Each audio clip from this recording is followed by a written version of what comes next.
Not a day passes by in Pakistan when these women or these young girls are not kidnapped, raped and converted. It is okay for a Rohingya Muslim to break the law. He's a victim of his circumstances and India should somehow support him. The people who are being raped and forcibly converted, India should not help them. People are protesting against the CAA not because of what it says.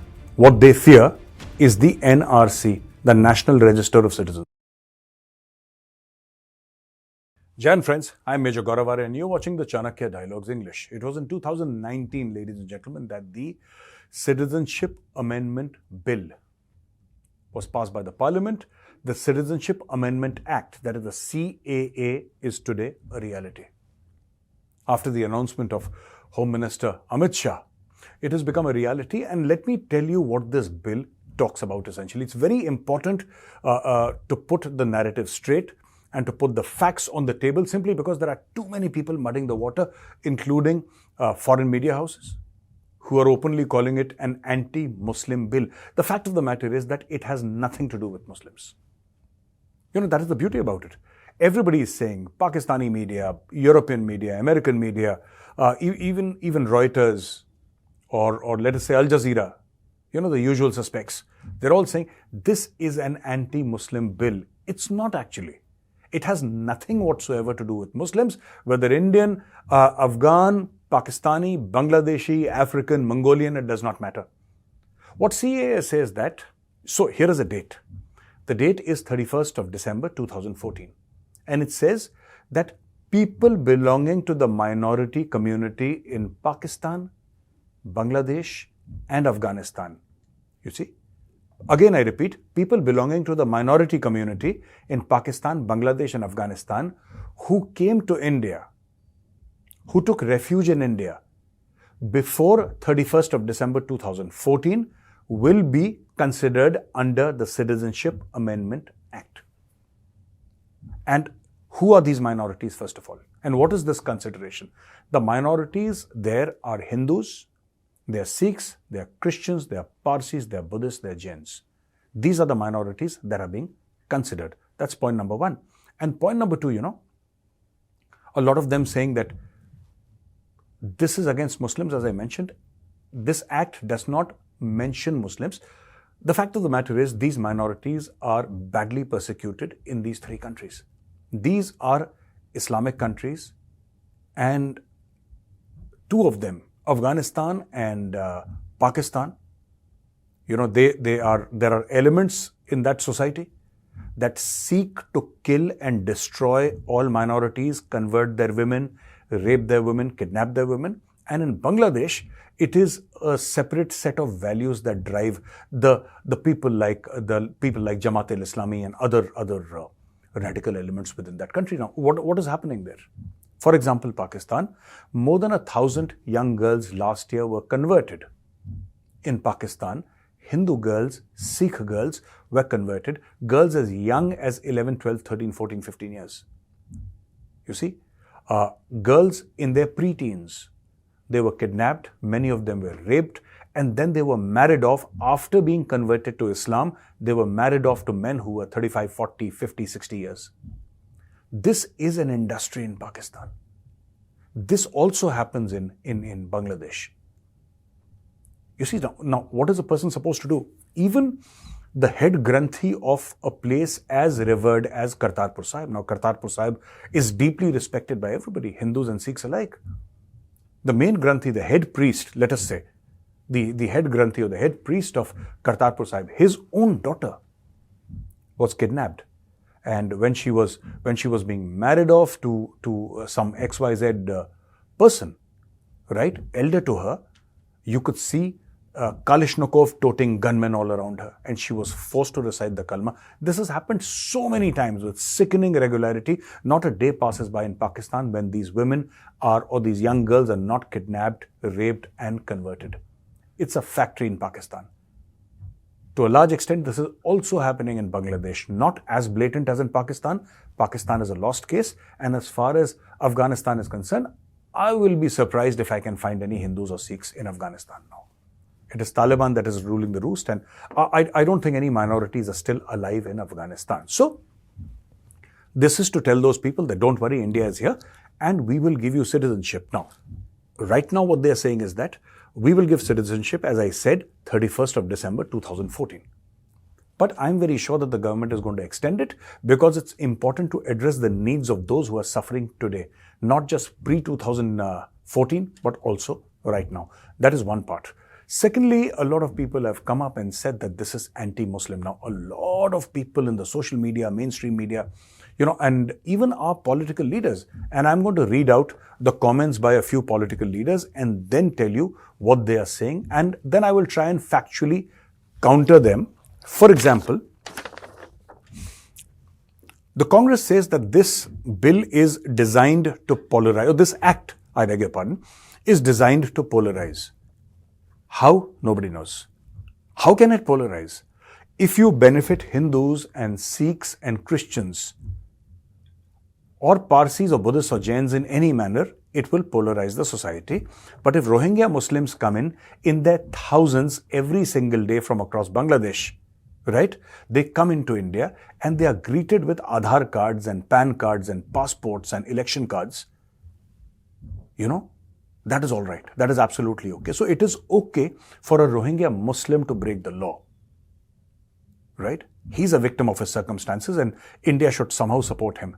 But the people who are being raped and forcibly converted, India should not help them because they happen to be Hindu, Sikhs and Christians and Parsis and Buddhists and Jains. This is the kind of double standard that is going on here. Will oppose CAA if it discriminates people, says West Bengal CM Mamta. So Mamta Banerjee says will oppose CAA. It does not matter. I would like to tell Ms. Mamta Banerjee, you're opposing or supporting, even if let us say you support the CAA. For example, Mamta Banerjee says that she supports the CAA. It does not matter.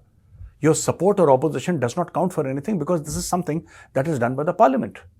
It has nothing to do with any state government. I'm not talking about West Bengal here. I'm talking about any state government in India. It has nothing to do with any state government.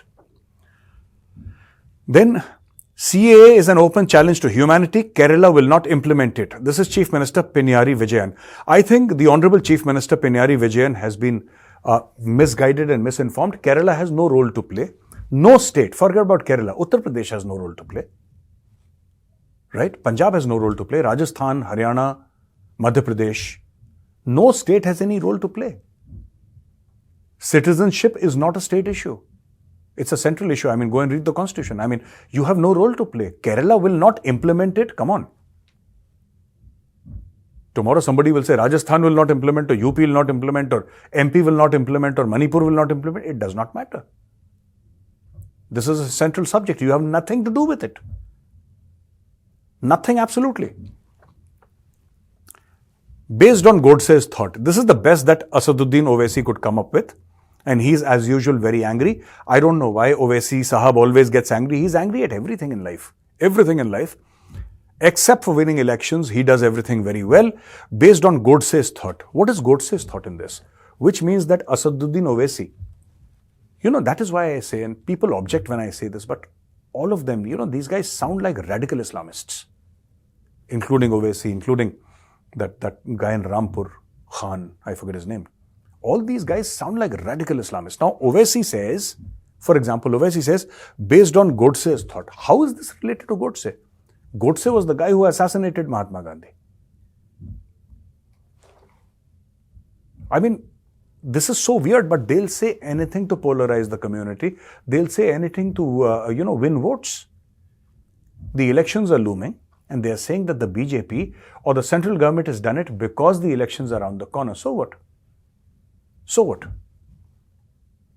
Yes, it has done it. Elections are around the corner. Good. Should have been done 50 years back. It wasn't. This should have been done 50 years back. This should have been done even before the creation of Bangladesh. And I would like to add something before I go on further. You see, friends, the thing is that forget about CAA. Okay? The rule should be simple. Any Hindu and Sikh, right, or Buddhist, or Jain, or Parsi, even Indian origin Christians, they should naturally be eligible for citizenship in India. Naturally. Every Hindu across the world, every Sikh across the world, if he wants to be a citizen of India, all he has to do is apply, that's all. That's it. That should be the rule. Where will the Hindus go? Where will the Sikhs go? Where will the Parsis and the Jains and the Buddhists go? Where will they go? And all Indian origin Christians, I'm saying Christians separately because, Europe and America is full of Christians, mostly it's Christian majority nations, all of them. But look at Indian Christians or subcontinent Christians. They are discriminated against very badly in Pakistan, in Bangladesh, very badly.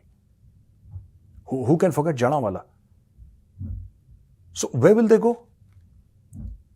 If they don't go to India, where will they go? So, AIADMK Secretary Edapadi K. Palaniswamy has criticized CAA, calling it a historic blunder. I'm sure none of these ladies and gentlemen have read the CAA draft or they've read that, act. They haven't. Or if they've read it, then it's a bigger blunder because after reading it, they should welcome it with open arms. And Al Jazeera says, now here is the media, Al Jazeera says, India implements anti-Muslim 2019 citizenship law weeks before election. So apparently, Al Jazeera says this law is anti-Muslim. I don't know why. Al Jazeera is the mouthpiece of the Muslim Brotherhood actually. And I don't know why they're calling it anti-Muslim. It has nothing to do with Muslims at all. The BBC, all these are usual suspects. India to enforce migrant law that excludes Muslims. Now, one argument is, why aren't Muslims from Pakistan included in this act? Muslims in Pakistan mean 23 crore people. And the subcontinent's Muslims made a choice and they were given a country called Pakistan. Whoever stayed here, stayed here. Whoever went there, went there. Now, the people who have chosen Pakistan as their homeland, why do they want to come to India? I have not understood. Why do Bangladeshis want to come to India? I have not understood. Why would Afghans want to come to India? I have not understood. We don't want to go there. I have no desire in my life to go to Pakistan.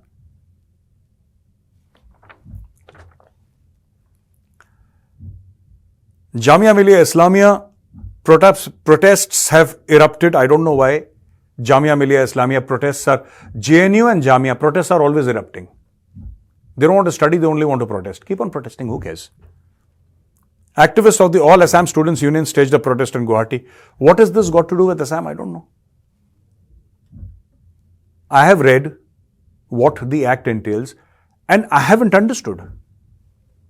All these protests, they are as stupid as the farmer protests, against those 3 laws. Nobody read them. Everybody just came on the streets and started blocking the roads. This is silly. This is absolutely silly. Now, I will tell you, and before that, let me tell you some of the reactions which have come in support. Danish Kaneria, who's a Hindu cricketer based out of Pakistan, says, Pakistanis Hindus will now be able to breathe in open air. Hindu-American groups praise CAA, say implementation long overdue and necessary. And President of All India Muslim Jamaat, Maulana Shahabuddin Razvi Barelvi, says that I support the Citizenship Amendment Act, that is the CAA. Now, you see, people are protesting against the CAA not because of what it says. They fear, actually, what they fear is the NRC, the National Register of Citizens.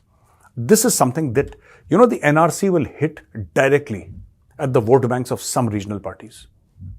You know what these regional parties are, or which kind of vote banks that they cater to, but it's going to hit them hard. And what does the NRC say? No, there is no draft floating around for NRC, but essentially what NRC said when Assam, implemented parts of it and threw back Rohingya Muslims from Assam because they were illegal immigrants.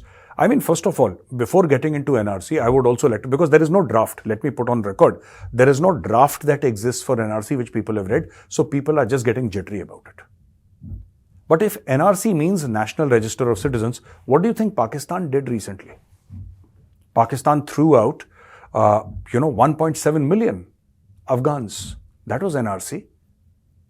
When Rishi Sunak says that I am going to pay 250 million pounds to the government of Rwanda to take back illegal immigrants from the UK and, pushing out illegal immigrants from UK back to Rwanda, that is NRC. When Trump says he's going to build the wall and he's saying whoever are the illegal immigrants in America, he's going to send them back to Mexico, that is NRC. The world is doing NRC. The world. But when India does it, it's wrong. Let me give you an example, right? So Hamas attacks Israel, and this is an example. You'll know the double standards of the world. Hamas attacks Israel, Israel hits back, right? I'm talking about 7th of October. Now, apparently 25-30,000 people have died and the world is protesting. India is also saying, stop the war, stop the war. India is also saying it, everybody's saying it, the world is saying it, stop the war. And everybody is condemning Israel. In the past 9 years or 10 years, Saudi Arabia has bombed Yemen and killed more than 300,000 Yemenis. Many of them children. Many of you haven't even heard of this. You haven't heard of this. So when Muslims kill Muslims, it's absolutely all. I mean, nobody objects. But when somebody else does it, there is a problem, irrespective of the justification of that act or the lack thereof. I'm not saying that it's justified or not just. As far as I'm concerned, Israel is justified in its actions. I support Israel in what it's doing. And they have my blanket support, without any if, without any but. But even if you say that Israel is wrong, let us say you say Israel is absolutely wrong. Let us assume, and I respect your views, you are entitled to condemn Israel. Shouldn't you also be condemning the country that killed 300,000 Yemenis? Should you or should you not? But you will not do it. You will not do it. Therein lies the problem, ladies and gentlemen. I'm comparing it to the CAA. So, what happens is that if a Hindu comes in through the correct route, with correct paperwork, with the permission of the government, to become a citizen of India, that is wrong. So if you support CAA, which is essentially Hindus and Sikhs and Christians and Parsis and Jains and Buddhists coming into India the right way, the legal way, that is wrong. If you support that, you are communal. But Rohingya Muslims come into India every day in their thousands. And if you oppose that, you are communal. That is what this whole game is about, ladies and gentlemen. Heights of hypocrisy. I've come to the end of my video today, and now I'm going to, talk to you about some question and answers. And here is the first question from Parth. This is Parth Popat. He says, Namaste Gaurav ji. Gadkari ji has said that he will not allow autonomous vehicles in Bharat since the profession of a driver is huge here. VinFast has beaten both Tesla and BYD to enter the Indian EV market. My question is, can these even EVs be remotely controlled by a third party, and should we be worried, Jayant? See, everything is going to happen.